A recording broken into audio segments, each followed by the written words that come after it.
Bonjour à tous et bienvenue pour cette vidéo Team BZH. Donc je me présente, c'est Damien et je suis actuellement avec Louis. Donc bonjour Louis. Bonjour à tous. Nous voici pour la demi-finale du tournoi à Rennes. C'était un MKM trial pour Madrid. Barcelone, c'est Madrid. Madrid. Et donc là on va voir cette première demi-finale. Donc c'est le deck Reanimator qui affronte un deck Junk. Donc on va commencer cette demi-finale. Donc là les deux joueurs ont l'air de garder leurs mains. Ouais, il y a personne qui a fait un mulligan. Donc je crois que par rapport au classement, c'est les joueurs des comme on voit, des animateurs qui commencent, ouais. Donc Thomas commence bien avec un Destrip Shaman. Ouais. Avec un vert actif, donc ça veut dire qu'il va pouvoir exiler s'il y a une créature au prochain tour. Là j'étais justement en train de dire que le joueur des réanimateurs il a pris des risques parce que j'avais vu sa main. En fait il n'y a pas de deuxième land. Et là si vous allez voir il va faire un tombe et il va tenter de piocher son land, un pétale ou autre chose pour pouvoir animer le tour d'après. Je sais pas si c'est un bon choix. Pour moi je l'aurais pas fait perso, mais je sais pas. Là en tout cas le choix a été gagnant, comme vous allez voir. Après il y a deux écoles, je pense que le choix faut peut-être le prendre, parce qu'au final tu perds juste la créature que tu vas réanimer si tu ne pas out. Et là il a juste un point de gagner la partie, donc après faut peut-être prendre le risque de gagner la partie. En tout cas le choix a été gagnant, parce que là il est en train de chercher sa créature là. Donc c'est un Griselbrand. Pour ceux qui connaissent pas Griselbrand, c'est une créature légendaire que on paye 7 points de PV et on pioche 7 cartes. C'est bien ça? Oui, c'est bien ça. Donc là... Ouais, là, il pioche son terrain Exhume. Du coup, chaque joueur peut réanimer une bête. Donc les adjoints ne sont pas en jeu. Et là, ça va être tendu pour le joueur des Junk. Parce que sachant que même s'il joue un retour au pays, en réponse, le joueur de réanimateur peut piocher 7. Donc va forcément encore réanimer derrière. Réanimer ou toper son contre. Donc même avec un chaman actif c'est compliqué parce que du coup ça veut dire qu'il faut qu'il fasse double bête. Oui. Et un exhume pour que ça passe. Mais pour moi dès qu'il y a Griselbrand sur table, ça permet de piocher tellement que tu vas trouver tes solutions à tous les menaces. Tu vas avoir des forces de volonté. Voilà, exact. Quand tu te retrouves avec 20 cartes en main, c'est dur de pas avoir les solutions. Donc là, le joueur des réanimateurs attaque, il gagne 7 PV, donc parce que bien sûr Griselbrand est un lien de vie. Sinon c'est pas drôle. Ouais, voilà, c'est ça. Donc 27 à 19. Et c'est très dur de revenir. C'est des plays assez compliqués pour les joueurs qui sont un peu fer comme ça. Les decks fer, on voit pas trop comment ils passent à travers c'est très très dur. À moins d'avoir même après ça, même s'il a un side chargé, je vois pas trop comment il peut passer à travers ce paquet. Surtout si on regarde sa main, il a pas vraiment de solution. Donc il faut déjà qu'il top son retour au pays. Mais pour moi ça va pas être suffisant. Ou Liliana. Liliana, ouais. Liliana. Mais ça veut dire que une Liliana, le joueur de réanimateur il n'a pas de contre, donc pas de force de volonté, pas d'hébétude. Ouais. En plus là il vient de piocher 7. Il a une main à combien? Il a une main à 15, 16 cartes. Un peu moins, mais...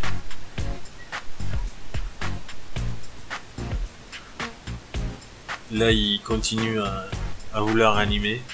Parce que Thomas a pas envie de concéder, donc forcément... Voilà. Mais bon... Il a pas l'air très content, par contre. Thomas, donc, c'est le joueur des Junk.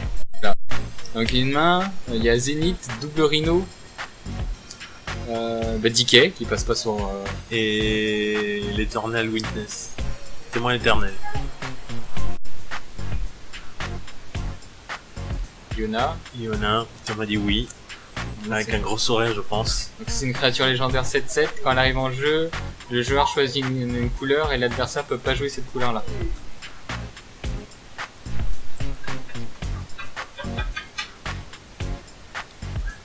Après, jouer contre un deck réanimateur en sachant que t'as pas beaucoup de solutions dans ton paquet, c'est vraiment frustrant de... Ouais. Surtout, c'était une main qui Il dit bon, ouais, je commence pas, mais j'ai mon Death Street, ça peut bien se passer s'il a pas de main de fou. Voilà.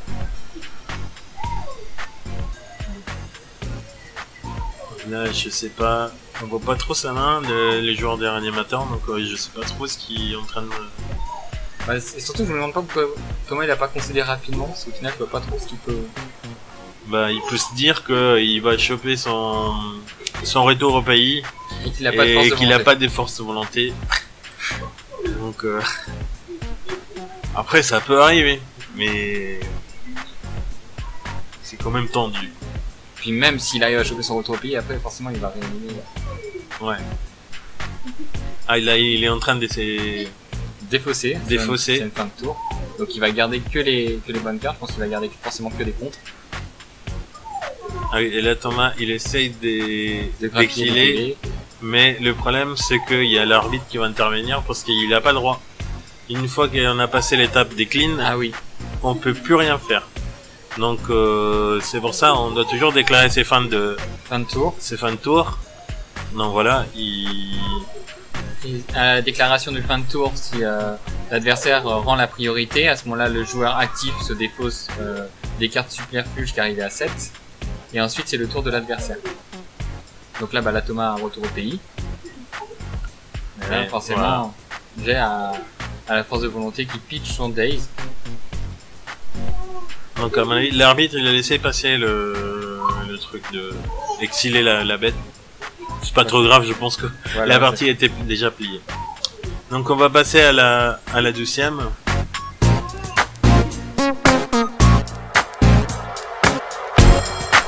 Donc nous voici pour la deuxième manche. Donc là ça va être le joueur de Jung qui va commencer. Donc il commence par une inquisition. Ça me paraît un bon choix, une inquisition au tour 1. C'est toujours... On va voir la main du joueur de réanimateur. Il force. Donc à mon avis, il va avoir la main pour réanimer au tour 2 ou même au tour 1. Ah non. C'est assez particulier quand même, parce qu'il pitch quand même sur un brainstorm. Oui, c'est... Surtout qu'il met pas forcément de pression, il a pas l'anti-graveyard. C'est assez particulier comme choix. Alors à moins qu'il ait une main avec Show and Tell et une créature à réanimer, il ait les 3 landes. Ça peut être ça. Ou je vois pas quoi d'autre. C'est dommage qu'on voit pas la main, parce que là, personnellement, je pense que j'aurais laissé... 2 îles. J'ai eu 2 îles. Enton. Alors là, en plus, c'est un play qui est assez particulier. Si par exemple le joueur de Junk il a une chirurgicale extraction,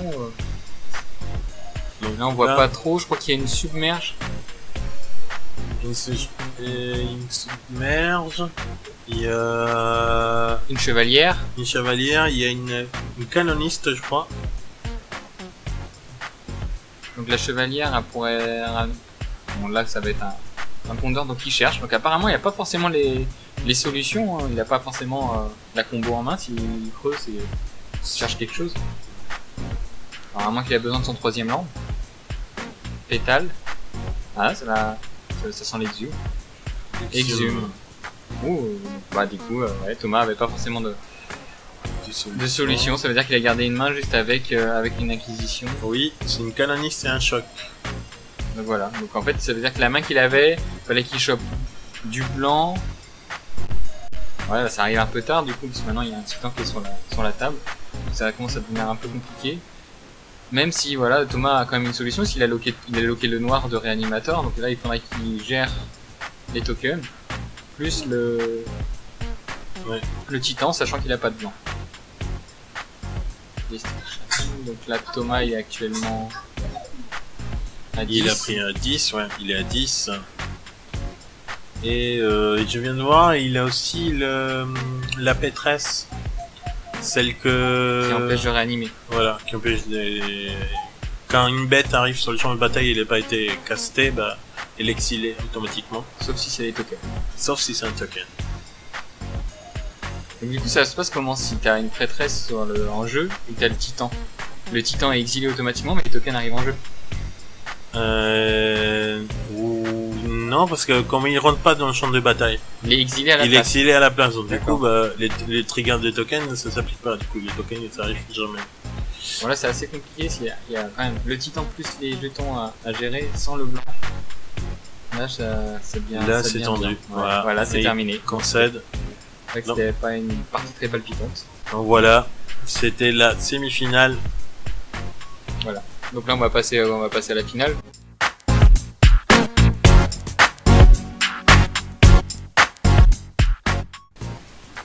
Donc nous revoici pour la finale. Donc là, ça va être une finale qui va affronter le joueur de réanimateur qu'on a pu voir tout à l'heure face à un joueur de Team America. Oui. Team America au bug ou maintenant Bug tempo. Ça s'appelle comment? Sultai Delver. C'est un paquet qui est un peu plus armé face à réanimateur. Celui-là, il va avoir de la discard, des contres. Il va avoir un peu de gestion de cimetière avec le District Shaman.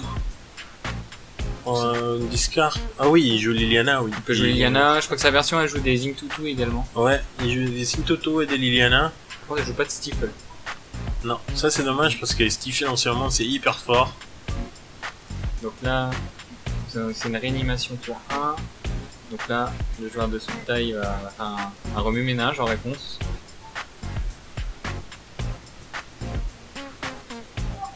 Alors, est-ce qu'il a pioché sans contre? Il a l'air d'avoir une Iltrop. C'est dommage qu'on voit pas forcément les mains des... Donc apparemment, si le... Je pense qu'après les prochaines vidéos... Ouais, donc c'était un... Ah, Force sur force. Oh là là, une bataille de contre.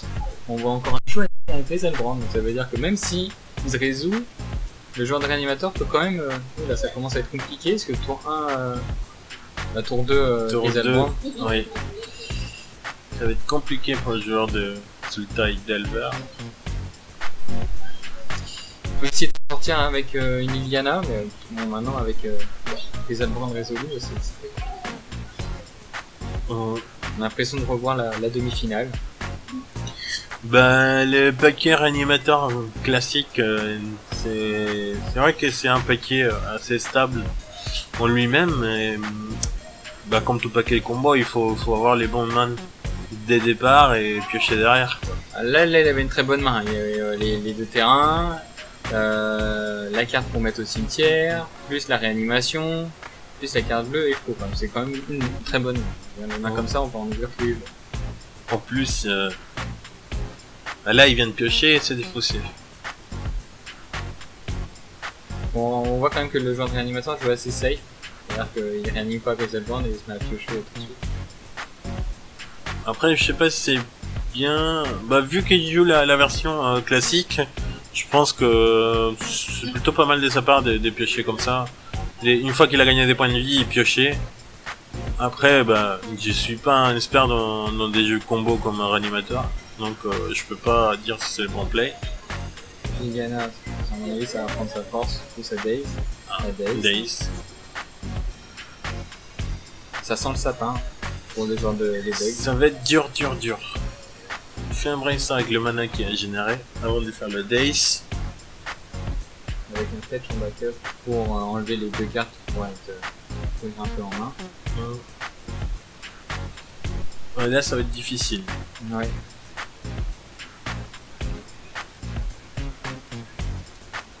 Ah.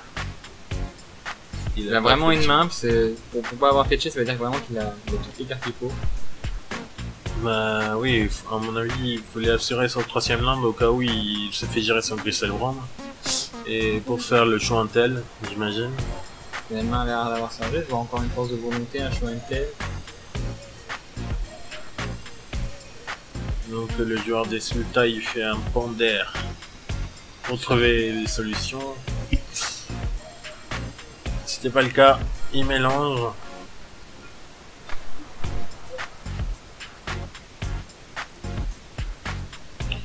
Donc il a pioché un autre ponder, je crois. Ah, c'est bien ça, c'est un autre ponder. Ça creuse. C'est original de jouer le spell snare en main deck. Voilà, on va passer à la deuxième, du coup. Les joueurs vont sider.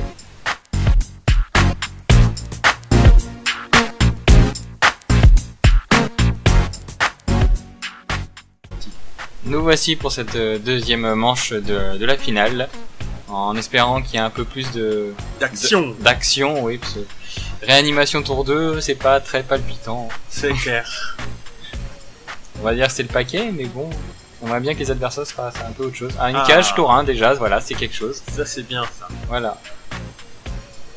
Donc là au niveau de la cage, faut me rappeler s'il peut pas réanimer et il peut pas jouer les cartes dessus de sa bibliothèque, c'est ça? On peut pas ramener des créatures du cimetière, je crois, ou jouer des cartes du cimetière. Ou des bibliothèques aussi. Mais Show and Tell, est-ce qu'il passe dessus? Clairement. Voilà. Donc du coup, oui, et je crois que le joueur de réanimateur, il a justement un Show and Tell en main, comme par hasard. Voilà, quand même, le joueur de bug a commencé à mettre un lock et une pression. C'est un District Shaman, plus une cage, ça commence à faire pas mal de cartes à passer pour passer ces centres de réanimation. Donc il me semble que la liste de réanimateurs joue 2 Show and Tell main deck et 2 autres en side. Oui. Donc là c'est un brainstorm, ça veut dire qu'il cherche. Il cherche quelque chose. Donc là il a pioché. On voit pas trop bien. C'est pas grave parce qu'il va mélanger ses cartes. Donc apparemment c'était pas les cartes qu'il cherchait.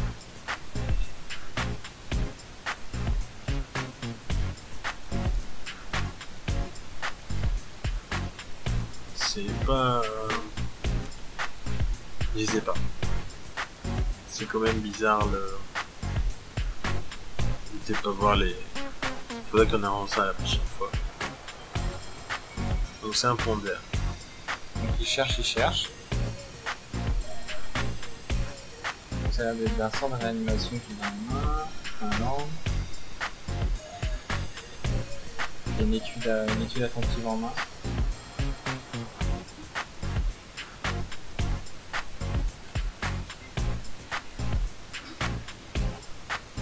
Donc là ça commence à devenir compliqué pour le genre de réanimateur parce que avec les manas d'étape il peut avoir énormément de réponses. Il peut avoir des spell snare, des spell pierce, donc pas mal de contre. Force de volonté, il s'expose à pas mal de cartes en réponse aux réanimations également. Donc là le joueur des réanimateurs il continue à creuser, à mon avis il doit chercher son Show and Tell. Une Elesh-Norn. Il force des Elesh-Norn. Elesh-Norn est retiré du cimetière en fin de tour. Le joueur de bug gagne 2 PV. Il a effectivement chopé son Show and Tell. Bon, par contre, le joueur de bug passe en mana dénial et casse. Bon, bah, le joueur de réanimateur pioche son 3ème land, tant mieux pour lui. Je pense qu'il va tenter le Show and Tell. Par contre, qu'est-ce qu'il y a en main pour savoir défausser d'un Elesh-Norn? Je sais pas. Moi je pense bien à Griselbrand, parce que je pense que la liste ça doit jouer 3 ou 4 Griselbrand. C'est quand même la carte qu'on a envie de réanimer tout le temps. C'est du card d'avantage. Donc là c'est le Show and Tell, est-ce qu'il passe? Donc là le joueur de réanimateur a l'air d'avoir quand même une main chargée, il a 5 ou 6 cartes en main, alors que le joueur de bug a pas tant que ça, il a 3 ou 4 cartes. Il a quand même usé pas mal de cartes, donc le joueur de... Bon, le Show and Tell se résout. Donc on a un land et un écumeuble tyran. Écumeuble tyran, c'est vrai que ça peut être une bonne solution, ça permet de mettre une pression, ça passe sous abrupt decay, et ça permet de bouncer les cartes problématiques comme cage ou le Deathright. Je pense pas que ce soit la meilleure carte à mettre sous Show and Tell. Bon, c'est vrai que le réanimateur a une force de volonté derrière, donc ça commence à être intéressant.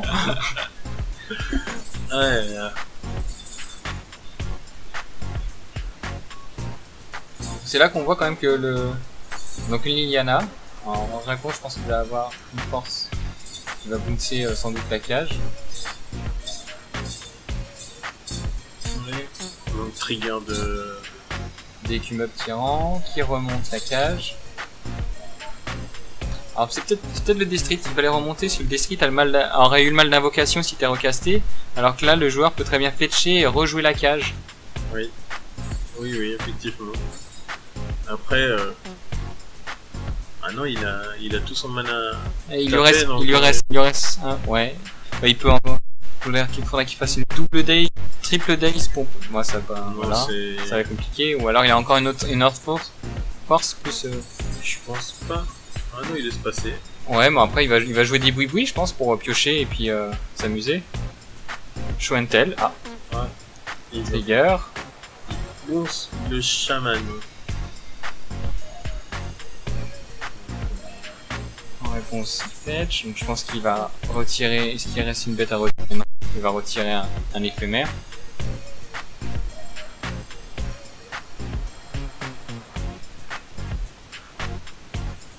C'est là qu'on se rend compte que le réanimateur était quand même un paquet assez solide, puisque même en se prenant des cartes en anti-combo, et bah, le paquet arrive quand même à survivre à travers et il peut trouver une brèche pour passer sa combo. Bah c'est normal, c'est parce qu'ils sont tellement habitués de se prendre la hit Anti-cimetière à chaque fois que bah, c'est normal qu'ils prennent ces précautions pour mettre des choix intel au side et pouvoir jouer directement les grosses bêtes de sa main. Donc là on se retrouve sur une action qui est assez intéressante, c'est que le show intel a été joué, le trigger des Q-meubles s'est résolu, a remonté le Death Street, et du coup le show intel s'est résolu et le Death Street qui a été bouncé a été remis en jeu. C'est ça. Bon là on a un Griselbrand, là ça commence à devenir très compliqué parce que c'est comme si le joueur de réanimateur avait virtuellement encore 15 cartes en main. La partie semble plier, hein, ça commence à devenir compliqué, je vois pas trop comment on peut revenir d'une situation comme celle-ci. Je pense qu'il n'y a pas de solution, à part s'il joue des déluges toxiques. Est-ce que Salis joue des déluges toxiques? Je pense pas. Vu que c'est un DLR. Ah. Donc encore de l'anti-cimetière, mais à ce moment-là de la partie ça sert pas à grand chose. Puis là je pense que le joueur de réanimateur va commencer à devenir létal, hein, parce qu'il a déjà mis 5 points, il va remettre 5 et 7, donc là on arrive encore à 12 points. Ouais, il est assez bas en PV, hein, du coup le prochain tour sera létal. Là je pense que le joueur de bug va commencer à piocher avec son... Mais là il y a pratiquement rien dans son paquet qui peut le sauver. Bah je vois pas trop comment il peut revenir de... Il y a quand même 2 bêtes à gérer.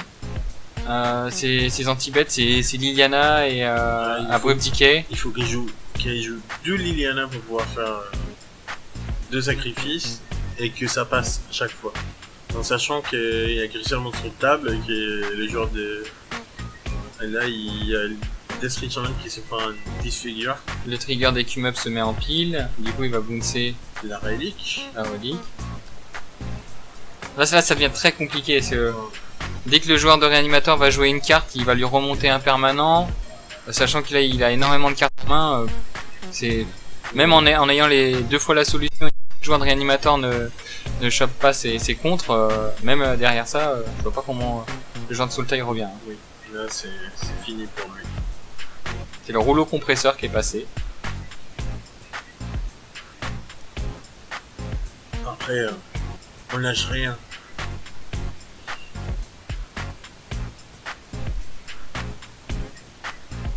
Ouais, bon là il cherche des solutions. Il pioche pour chercher des solutions.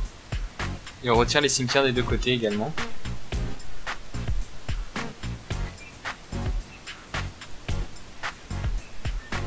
C'est compliqué. Et c'est terminé. Donc c'est le joueur de réanimateur qui gagne ce tournoi trial pour MKM. Donc félicitations au joueur réanimateur qui a gagné ce tournoi à 22 ou 23 joueurs. 23 joueurs. Oui. 23 joueurs.